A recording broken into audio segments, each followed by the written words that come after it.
Vicky Linane and welcome to Embrace Therapy podcast. I am a practicing art therapist based in Ireland. In each episode, I will interview guests from various fields of therapy and well-being with the aim to encourage healing through embracing therapy. This week on the podcast, we have Kate Brennan. She is an experienced child and adolescent psychotherapist who's passionate about supporting children and adolescents and their families. She's a registered member of I.A.C.P, previous education in social work and social care. She's over 10 years practice in a crisis intervention centre. Because of the experience that she has in this area, I do want to err on the side of caution to those that are listening that some of the content might be quite triggering for them. So, it is my pleasure to introduce you today, Kate Brennan, a child and adolescent psychotherapist. Tell me about you, Kate, because I know you, but our listeners wouldn't know too much. So I'd love for you to start wherever you feel comfortable. So maybe if you wanted to start with your journey, where it began to becoming a therapist, or maybe just where you're at right now. It's totally up to you. Well, do you know what? This pandemic has never given me a wider scope of reflection in my life. And it's interesting that you ask me, to maybe say a bit about myself, because it was during this time of reflection that I'd never met in myself before, that I was able to really think about my journey on becoming a psychotherapist, and more than that, on specializing in adolescents. And had to give that so much space because I never had in my life. I thought I had, but you know how rapid the continuity of daily life, can be.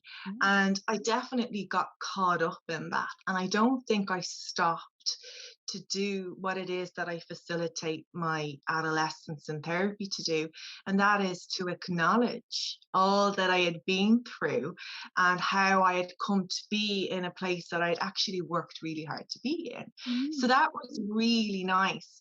And how it all started was it's really relevant actually to adolescent therapy, because how it all started was standing at the school gates when I was 18 years old with this piece of paper telling me that I couldn't go on to third level education. I had failed all but 2, I think, of my subjects. To this day, I don't know how many points I totaled. I think maybe 120, but either way, I was not going beyond those gates according to this piece of paper. So I was never going to pass my leaving cert. It wasn't going to happen. I was going through a lot in my adolescence. I was living with trauma. It was just a really difficult time. And I used this experience in my work with adolescents, not in a self-disclosure piece, but as a piece that enables me to come into contact with, the kind of empathy that the space is deserving of. So from there, I decided to repeat my leaving cert. I do have a fierce determination about me, and it definitely stood. So I decided to repeat my leaving cert, and then I did a social care diploma in Ballyfermot College of Further Education, which is a fantastic college. It's just brilliant. Yeah, I went there too. I didn't know. Yeah. Okay. All right. So it's a really good college. And that was a stepping stone and a really lovely transitional space for me, because it's where I first heard of counselling. It was a stepping stone into university, which I was so grateful for. And I went to Robert Gordon University in Scotland to study social work, but I knew almost instantly I did not want to be a social worker. So I'm sitting in these lectures going, oh no, but what is it? What is it that I want to do? And it's that feeling of wanting to meet the users of whatever service it was that I was looking for in a deeper, much, much deeper way. But I couldn't put my finger on it. And then, it just started, these signs were just coming everywhere. And I came home for the summer, and that summer I met my husband, and that was another sign. I fell in love that summer. It was like, Right. I'm not going back. I'm going to stay here. Yeah. So I I started working in residential care with adolescents who were in the care system, who were in secure units, high secure units. And the work was really challenging, but what really got to me is the behavioral management strategies that were applied in response to behaviors. They missed so much these behavioral strategies. They missed what the adolescents needed, and that was containment and Yeah. holding and validation and acceptance and honoring their feelings that translated into challenging behavior, certainly, but it was because the feelings weren't being honored. So that's what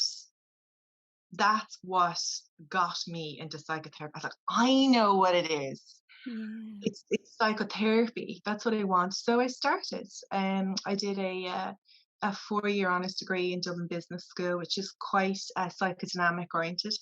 And then I worked in a crisis intervention centre with adults and adolescents. Yeah. I worked there for almost 10 years. I finished up there just That's a quite long recently. time. Yeah, A a long decade time to be in to crisis intervention. yeah, gosh. And Yeah. especially when you're like, just in the field to be in that crisis, kind of, Mhm. constantly, like you didn't get any break of sorts then, because there is something nice about having, just someone coming just for themselves to keep themselves in a well-being state rather than completely in that crisis state. So, gosh, that must have been really Yes. hard. 10 years of that, Yeah. like, It yeah. is. It was quite intense, and there's a piece around self-care actually there as Mm, well that's difficult to meet in yourself as a therapist. Well, in myself as a sure. therapist anyway, when you're faced with it, doesn't get any more serious than suicide, really. It really doesn't. So I did that for 10 years, but while I was doing that, I did my master's in child and adolescent psychotherapy, because I didn't feel like it was ethical to work with adolescents and specialize in that area without formal Yeah. education. So, and I do feel very strongly about that therapists need to Mhm. have that formal piece there, not just a knowledge of, but formal education. I think it's really, really important, because what we see is therapists working with adolescents in isolation, without the context of the systems they're developing in, without the parents being involved. And we can't really be doing that. It's really important to Mhm. involve parents in the process, Yeah. because otherwise we are sending the adolescents home to environments that mean so well. Because let me tell you, parents are doing their best. I They're know. always Yeah. doing their Mm, best. mm, Even if we meet them in the room and we hear stories and like, oh gosh, that could have been handled differently or responded to different, they're just doing their best. And we really need to give them that kind of, environment whereby we're also validating their experience as parents, because how else then can they support mm, our client, the yeah, adolescent? mm. So we want them in this feedback loop, and we can't work with adolescents in isolation. So the formal piece is really important. Yeah, and there is that, like even just going back to you being in social care and that experience that you had in Scotland and everything, and just noticing that gap that wasn't met. Even then, you kind of knew, right, okay, there's something missing, so I'm going to do the psychotherapy. But even still, there was still that gap, that piece that you were like, no, this is not linking it up enough for me. So that's really, really incredible that you were like, I need that gap, like, to be completely filled and concrete. So you went and did the masters, and that's fantastic. And on that Yeah. point then, as well, just like, I don't think parents, a lot of parents now, especially with the pandemic, are really being hard on themselves. So it is really such a joy to hear that, like, we are trying our best. But, I think there's so many teenagers coming into me, like I'm getting a lot of referrals, which are predominantly teenagers. And I know that that's an area that we want to talk about today, but it is interesting to think about it from the perspective of parents as well. I think, like you said, it has to be together. It's like you can't do one Yes. without the other. Mm, Yes, exactly. mm, And And doing this podcast, I feel really grateful for that you invited me to do this, because I wanted so much to reach parents and not to use a whole load of psychological, gobbledygook that parents aren't going to understand, because therapists listening will understand what I'm saying, or maybe might pick up and assimilate new information, great. But if we can reach parents who otherwise don't have the means to which to access therapy, can hear a little of this, then really that's a landing that we can kind of say hooray to, And because the pandemic is really exposing structural inequalities, it's really exposing resources that were already packed, and we're really seeing that now because, we would have had an influx of referrals, as you know, Vicky, in September, October, and then it would slow down coming up to December, and then again in January, but it always teeters off coming up to the summer months, always. And it's a funny one because it would suggest that school is a predominant problem, but actually it's what happens in the school. It's the social connections, it's education, it's a whole host of different things. But because typically the referrals would kind of, not be as hard and fast coming into the summer months, we're seeing that they actually are coming in hard and fast coming into the summer months. That has to be related to the pandemic. So, parents are reporting that they're waiting a year for CAMHS appointments, even private appointments they can't get currently.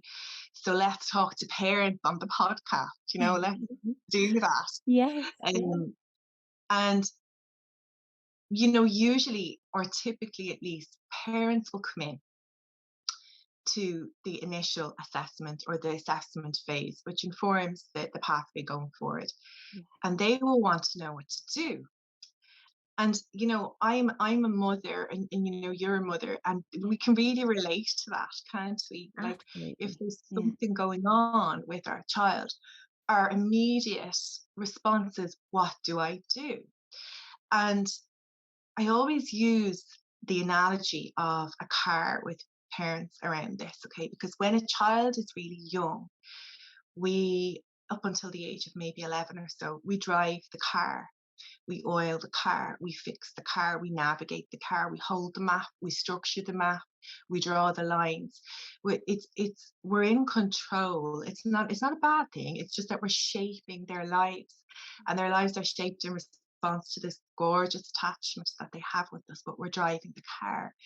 But when they come into adolescence, we've got to get out of the driver's seat. We don't get out of the car, but we get into the passenger seat. And that's really hard for parents to do. And when I think of myself coming up onto the cusp of doing this, I'm going to have to be peeled off the wheel.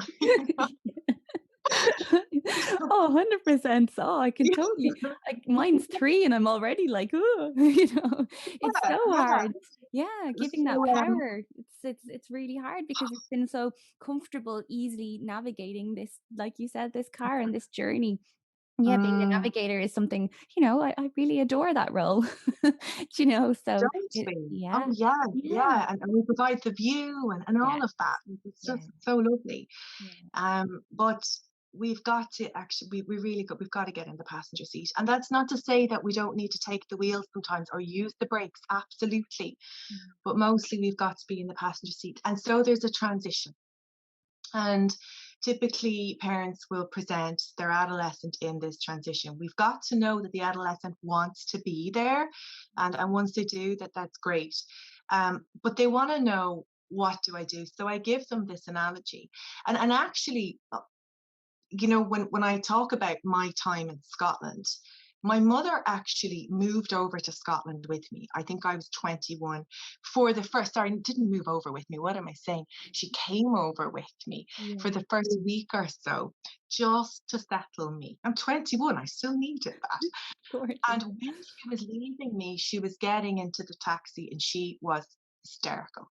She was crying. She was, I'm laughing because it's actually a lovely memory, but it's not until I started working with parents and using this analogy that I realized she was getting out of my car that day. She wasn't even the passenger, she was getting out. And that's such a difficult piece. and it's really helpful to be a parent with the parents, Yeah, I think so. It's a blessing, definitely. Yeah. Yeah. isn't it? Yeah. So this is why I'm a little bit in love with the concept of um, reverie, which is a psychological term that we'll simplify in this, and it's so this piece is for parents to use. So it's when the therapist, I'm going to talk about it in a therapy space, but parents can use it at home. As therapists, we're sitting with our adolescent and they experience a feeling internally, and let's call it distress. And the therapist is so self-aware in themselves that they not only pick up on this feeling of distress, they see it, but they feel it, they actually Mm. feel it. This Mm. is the depths of empathy Mm. that we've been trained to recognize, but also that is inherently born in therapists, and it's a real deep empathy. Mhm. And it's lovely when we really recognize that, not as something that we need to fix straight away, or go to make go away, or just not be tolerant to, but we're just honoring it, and we're communicating this back to the adolescent in front of us, that we know that this is what is being felt, and feelings are transient and they come and go, they're never permanent states. And what would this feeling say if it could talk, or what color would it have? Would give it a shape, a form, a name? And it's just really honoring and accepting and validating those feelings. And when we do that and we're not trying to fix it and make it go away, what does the adolescent do? They learn to experience their own feelings in the same way. Mhm. It's a feeling that I can tolerate, that I can withstand the intensity of without becoming overwhelmed. I can do that. I have the mastery in me to do that, because I've had this containment, this holding space, and it's been so safe. And even, for parents listening, neurologically, when we provide safe spaces for adolescents, their brain leans into that experience and begins to heal itself. Like, that's so cool.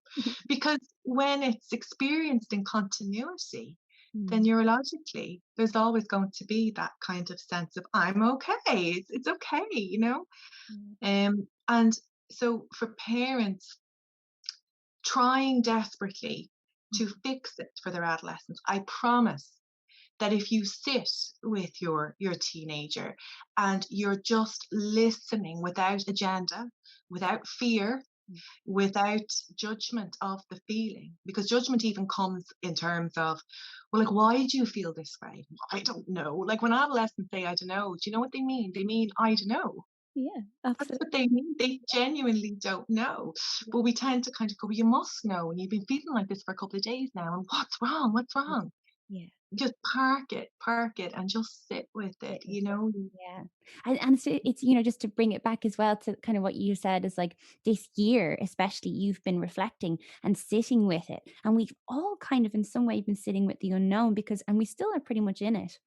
So it's similar, that containment that you speak of, and just like I suppose like it's like an unconditional love as well in this container, isn't it? It's like no matter Yeah, what you bring up, no matter what distress or anger is going to be in the room, we are going to sit with it, and that's that meeting point in unconditional love. And it's that's yeah, exactly it. Do you yeah, know what it's like? It's like every parent must have had this experience. It's like when you've been up with your baby all night, and the baby's crying. You're nodding. You're like, yeah, yeah. I know what she's talking about, because I've been there. Oh, And the baby is crying, and we don't know what's wrong with the baby, because obviously we can't enter into dialogue with the baby. Baby is crying, so we strip the baby. The baby doesn't seem too hot, the baby doesn't seem too cold, the baby doesn't seem to have a temperature, and we become quite frustrated. What is wrong with you? What's wrong with the baby? But the baby just keeps crying, and eventually we get so exhausted, it's 4 or 5 in the morning, we tend to just give up, don't we, with this crying. And when we do that, and we lean back and we put the baby on our chest, do you know what tends to happen is the baby miraculously stops crying. So it's a little like that. absolutely. It's It's a lovely contained. comparison. Yeah, yeah. Yeah, yeah. So the baby is picking up Mm. on that the primary caregiver is not seeking to fix it anymore, because that they pick up frustration when we try and fix it. So when the caregiver is like, you know what, I am just gonna be with you in your tears, baby kind of just kind of goes, that's what I needed. Yeah. And relaxes, so it's this two-stroke process. And really, if parents take anything from this piece, if they're listening, it's that simple. And out there you'll hear a lot about CBT, cognitive strategies. It sells. It's a short-term solution to possible problems that are maybe embedded in the adolescent's life that will certainly work, at least temporarily. But I use a little bit of CPT, but I wouldn't use it in isolation. It's certainly helpful in some respects. Um, but because parents can get very caught up in that, do you use CPT? Do you use CPT? I say, well, yes, but look at, we also need to talk about what actually helps long term too, because we're we are so rooted in our need for attachment and validation and connection that why wouldn't it work when we do that? Yeah.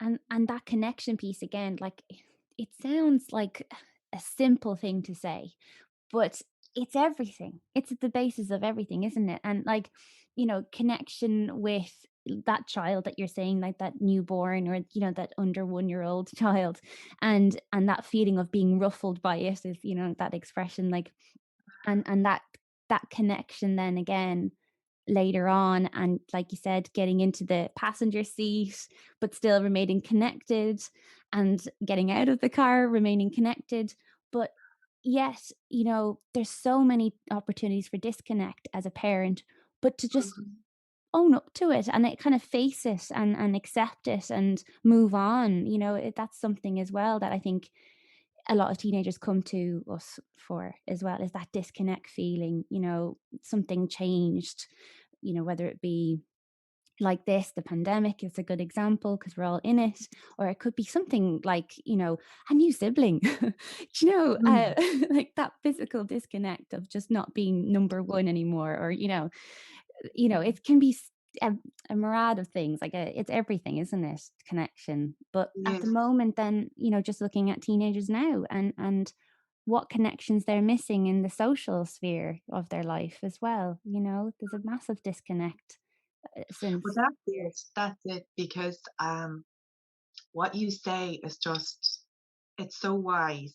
You're right, it does sound very basic, very simple, but it's actually, while it's very simple and basic, it actually requires a lot of skill too, in ourselves, and a lot of patience with ourselves as parents, because the therapists need to support parents in knowing and owning their own empathy too, and their limitations too.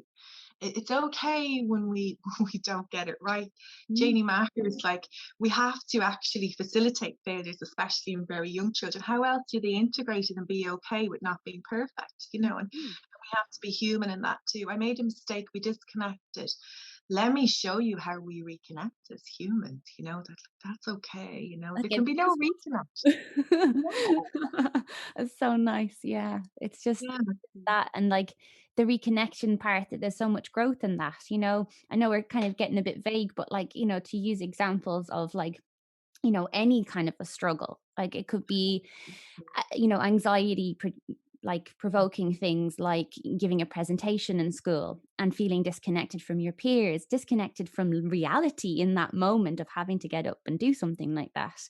But in that moment, then remembering what connections you have. Maybe it's connection to the floor, maybe it's connections to your breath. It's connection is everything. Do you know what I It's mean? everything in oneself. Absolutely. Yeah. Yeah. So it's, And yeah. yeah, that's lovely actually, that example too. It's really nice. It's so true.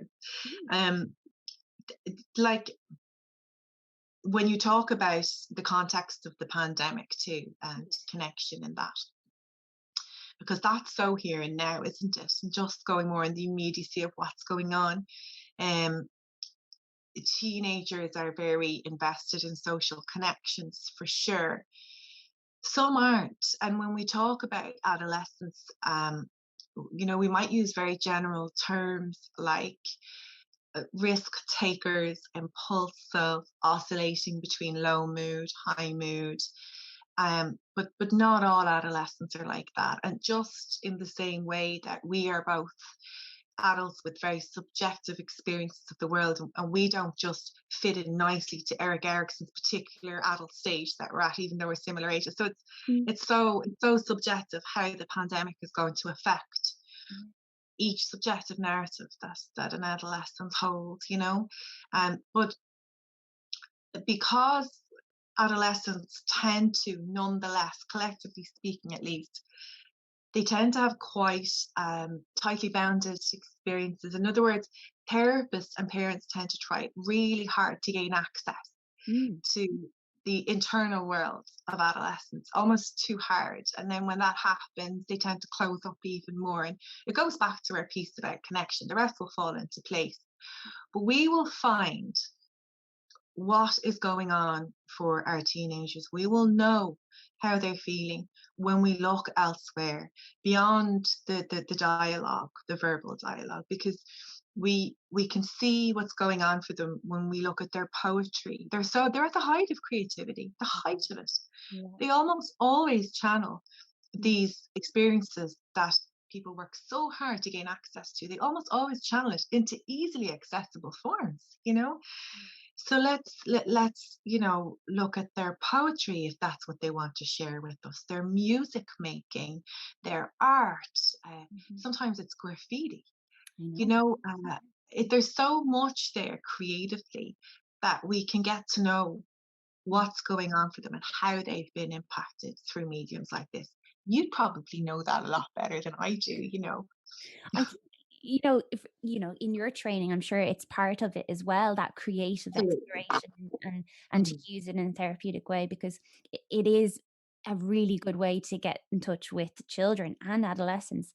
But I find with adolescents, that like they might get into that hyper arousal state. They might get really anxious, and the parents are on the phone and they're ringing me, and then as soon as they get in the room, they're calm because the art materials is actually the one thing that's really regulating them. So that's another thing again of like in the space, maybe it isn't that condition where the normal feelings of anxiety might be present, but you're still sitting with them, you're still seeing them and their interactions with it. So sometimes it might be a thing of like they drop something and they're really overly apologetic. Do you know, like, Yeah, that yeah. kind of thing? And you're like, oh, what's that about?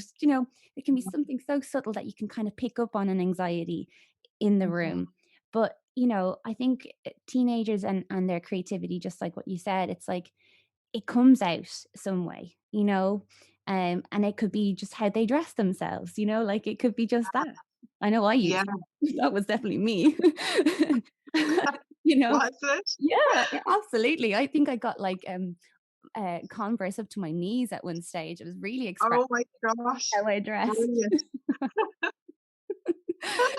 You got to be expressive in some way. So I think a lot of teenagers do go for that, and then it can be a case of trying to find their tribe and get that connection in their peers, which has been a lot lacking, I suppose, this year because there hasn't been opportunities for them to find their tribe. There's some 14-year-olds there that just haven't found anyone, and that's really hard. Mm. Yeah, when you put it like that, that's so true. Like they're laying claim to their own lives. They're rising to the developmental challenge of taking ownership of themselves. And the only way they can do that is to somewhat disembed from the family field into the peer field. It's really it's really what the world demands of them. And it's instinctual in them. It's actually instinctual in them to do that. And so that's been suppressed is the word I want to use. It's been Yeah. suppressed. So Yeah. where does it go? And to be honest, we're not seeing just yet the impact of all of that. But No. Yeah, I think yeah. we're at the wave is definitely growing with it. Mhm. I know we talk about waves with COVID, but there's waves with the aftermath of the trauma that's going to be Yes. it's coming. Like, looking at a lot of people in the States and what they're finding now, because they've been open in different, states. I know Florida for sure hasn't been fully locked down at all. And looking at theirs, and they're ahead of us really with the trauma, studies. But that's a different Mm-hmm. together. But like, it is coming. I It could talk is. about trauma all day too. Oh, but I guess, just going back to the lovely statement about reverie and, just imagining the parents that are listening and just wanting to give them a space to feel supported through it. Like, there's a lot of children that might be presenting with like self-harm right now because they don't know what to do and they just haven't got that safe outlet. And there might be quite young ones now as well. There could be 10, 11, 12 year olds really doing this.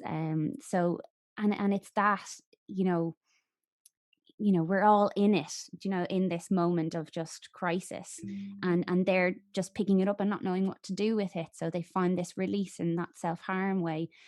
And I know that can be really triggering for people listening, but it is important to mention it because there's probably going to be a few ears that are really listening now to that because, you know, it could be one of their kids, So and with your experience, I think it would be really, helpful to have your input on what parents should do right now with that. Like even just, how to go about the conversation, how to start the referral process, even something so simple like that, what do you suggest?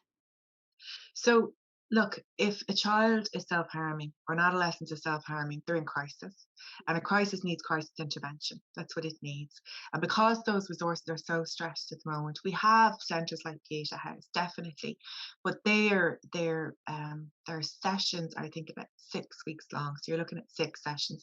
However, because it's a solution focused sort of model, it will work on reducing symptomatic distress. So we'll look at replacing self-harm with alternative coping strategies. You're still going to look at and need to unpack the layers underneath that. And so they can be, a crisis centre like Pieta House can be a juncture, therefore, for the next step. There should always be a next step following crisis intervention. That's really important. We don't stop there. But because, as I said, the pandemic is exposing so many stretched resources, and also, as I said, inequalities, structural inequalities, if you can't pay for private therapy, you can't go for private therapy. It's really sad, because the resources aren't there in the public. So I have about 20%, sometimes 25% when I'm feeling very sort of like sad about what I'm hearing of low cost to meet some of this demand. So anyone who wants to touch base with me, not only for private therapy, but also for some advice, even over email, I can always offer that, because what we can do now is we can look at giving some very generic advice to parents. That's fine. But as I said, it's so subjectively felt, and the context of this, what happens is that self-harm happens in the context of a much wider experience, and we need to look at that experience and what that is. But self-harm is a coping strategy. That's what it is. And it's a survival response. And if your child is self-harming, then they are trying to cope. Okay, so when we look at it and frame it like that, then what we can say is, okay, right, well, then what my child needs is ways to cope, because that's what they're trying to do. And listen, you can totally do that. Okay, you just need some support and help to do that. So touch base with your local GP, or even your local crisis intervention centre, or even touch base with a private therapist who specialises in this, like myself. You will absolutely be supported in response. But the instinct in parents, or at least the initial response, is to say, please stop self-harming. And this is going to sound really weird, but we have to not say that. Okay. And it's going to go against every grain of your being to not say that. I mean, if my nearly 11-year-old was in that, I would want to say, please don't do that, to this gorgeous body of yours. It must be so distressing for parents to have to experience that, through their children. But when we ask them to stop, what it does is, even unconsciously so in other words, even if we're not explicitly saying it, the child will implicitly pick up that what we're saying is, I don't like it, it makes me really upset, which of course is true, but it invokes a lot of shame in the child. And also, unfortunately, what we've seen in crisis intervention is that, and sometimes some therapists have also entered into self-harm contracts with children and adolescents too, so it might be helpful for some therapists too.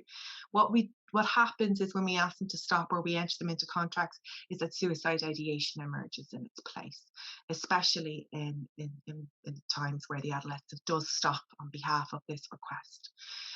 So it sounds really weird, but it could be keeping them safe, okay? Until, obviously, there are alternative coping strategies in its place.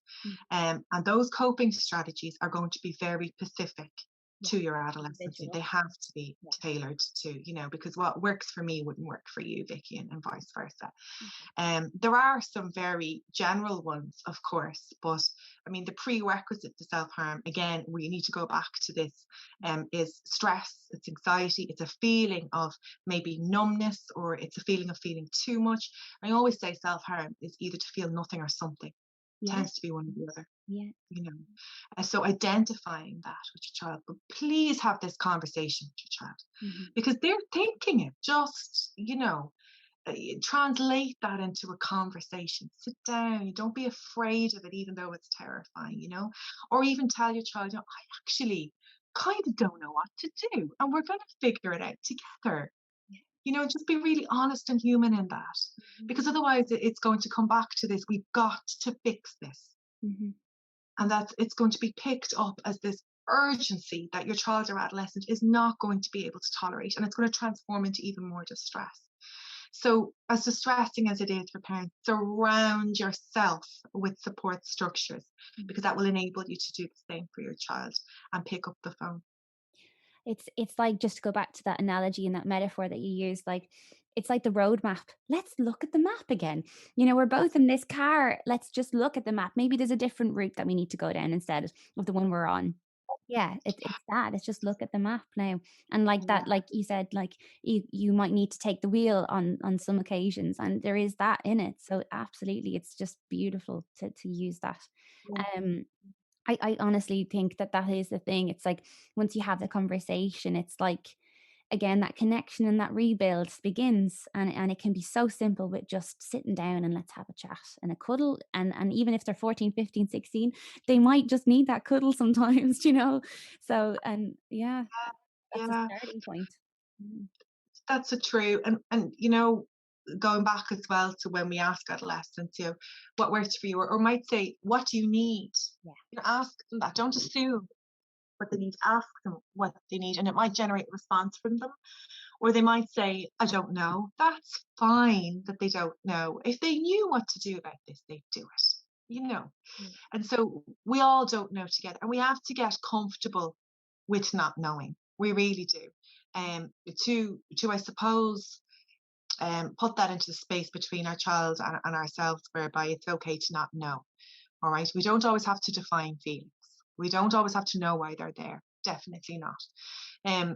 It's not to say that also, I suppose it would be unethical for me not to say this. It's not to say that we collude with the self-harm either. We're going to have to maybe take away the methods to which the child has access and the adolescent has access, or which they're continually using, so we're not going to say to them, I need you to stop. Look, they will always find ways to do it, but we can't collude with it either, the actual act of that. And we've got to remove the means to which they might hurt themselves too. So that's really important to say.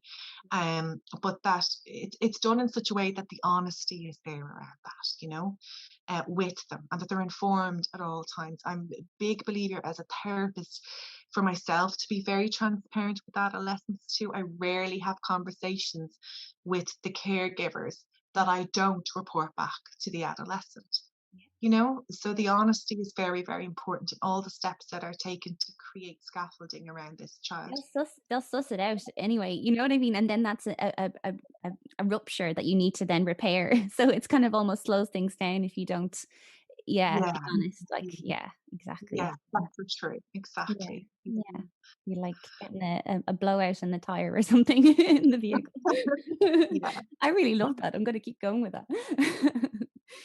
But Um, it yeah. it's that as well. Yes, we need to get into the passenger seat of this car, but sometimes, yes, we have to take the wheel, and they want us to.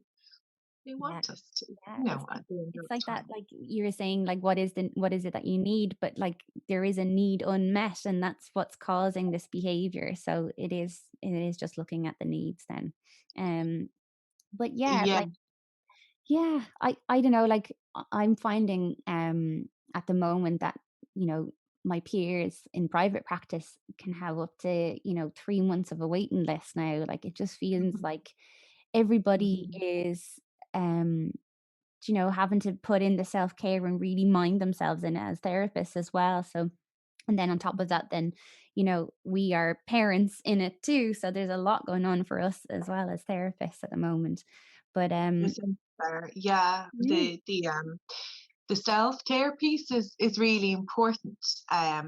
I actually said to you when we were chatting about this that I had a revelation about self-care, and I don't know if we've time yeah. So when I was working in crisis intervention, there would be so much emphasis on self-care for the therapist, and typically, this would emerge in clinical groups like peer supervision or clinical group supervision. And, if a therapist was appearing exhausted or exacerbated with the workload because intense, Mhm. um, what what would be the response from the facilitator would be, how's your self-care? And it would be spoken about. And I used to feel really frustrated with myself because it wasn't working for me. I would leave my day's work, which was 5 clinical hours, and I would do all of the things that were being suggested in this group. I would wipe my feet on the map and of the doormat on the way out. I Mhm. would touch the last bollard of the building on my way out. I would listen to really loud music in the car. Sure, it wasn't working. And obviously at home, then I would try and generate some spaces for myself. Almost impossible when you've 4 kids, as I do. So, The yeah. physical space is so hard to catch. But anyway, so this one day, I completed an assessment. An assessment is very different to a therapy session, so it has to stay on a certain surface because you're letting the person, the client, out then, and having told their story, you have to really contain it. But the content and the feeling of the story was so sad, is the only word I can think to describe how I felt in response. It was so harrowing. Mm, It was a living nightmare. mm, And I left. It was my last session of the day, and I left and wiping my feet on a mat. Please, like there was just, it just seemed so ridiculous to me that mm, that could work for me. And I think it was fantastic. It could work for others, but definitely not for me. I cried mhm, all the way home. I couldn't stop. And I could hear my supervisor's voice in my ear, maybe she might have said to try and regulate or to really go into the space, around, is this reverie? Am I actually feeling this transmission of emotional state, or is there something going on for me, yeah. But no, it was just such a harrowing story. And I realized Mhm, in that moment, as I was trying to self-care and trying to regulate, this is actually what's causing me to be even further distressed. My self-care has to be that I leave this building with the work, that they mm, cannot be separate. mm, They can't. This is a vocation. We have to have them coexist in our lives side by side and meshed at times. But as long as we know that and we can recognize that and look at that, then that's okay. mm, Um, and I just had this moment of, this isn't actually just my work, although it's really important to call it that. Yeah, yeah. It's a human life. It's human life. It's heart. It's soul, Mm. and it's in me at the moment. And you know what? I'm going to carry it all the way home, and it's not going to be a burden. I'm just going to carry it all the way home, and I did. Yeah, yeah, And it was a really lovely moment for me because I continue to do that. I think about my clients.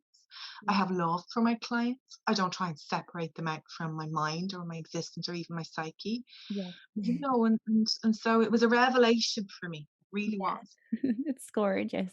It is so important to love your clients, I think, and it can be really hard sometimes to love some kinds, but you'll get there. You know, there is always that space. And maybe it's just about not being the right fit or something, you know, there's always that as well.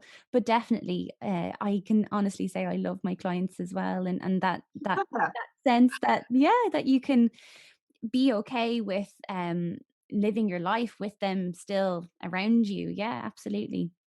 And for me, I've found that if it gets to that stage where I can't get back into the space of home or whatever, I might do some tapping. I'm finding that really good. But you know, and that's really just that instant checking in again. But like just to be like, I'm in my house, you know, you know, that kind of thing. But it's still, Yeah. yeah, like you said, it's an acceptance of just this is the work, it's life. Yeah, yeah. Yeah, yeah, absolutely. I run. I Yes, run. yes, That's what I do. yeah. Yeah, I You're run a lot. right. I run maybe 60 to 70 kilometers a week. So I would feel it really in my body, the work. I might often get a tummy flutter or Mm, anxiety, and I know it's not mine. I do know that. So it's been sort of interjected in some ways, and so I run, mm, and the road holds all of that for me. So it's a really lovely thing that my husband introduced to me actually as a piece of self care, and it's really nice to have that space every day to mm, do that. So that is my self care, mm, running, and spending time with my children, mm, who are just the heart and soul of my life too. mm. You can really It sounds feel, like yeah. it's not a piece of self care, but it is. Yeah. Mm, beautiful. Thank you Mm. so much, Kate. It's been an absolute pleasure chatting with you. And do you know, you know, if people wanted to get in touch with you, would you like to say how they can do so? Mm. Yeah, absolutely. So I have a Facebook page, and you are way ahead of me, Vicky, because I need to get on Instagram. This is Well, where everything. Instagram's the place. And but I'm on Facebook, and it's Kate Brennan, Child and Adolescent Psychotherapy, and there's a call now button on that. You can also email me, and I don't know, maybe I could send you my email address, and you could I'll put maybe it have in. it at the bottom, a link or something, rather than spelling it out here. Yeah, I'll do. So predominantly those ways: call, Facebook message, or email me, and I'll put the emails down there at the bottom of the podcast episode. Thank you Yeah. so much. That is wonderful. Thank you for your time. It's been glorious. Thanks a million. I've loved having these chats with you. Yeah, it's been a pleasure, and we'll have to have you on again. I'm sure, you know, we'll just have to see what topic we want to talk about next time. But thank you so much, Yeah. and Sure. have a lovely day. Take You too, Vicky. Take care. care. All the best. Bye. Bye.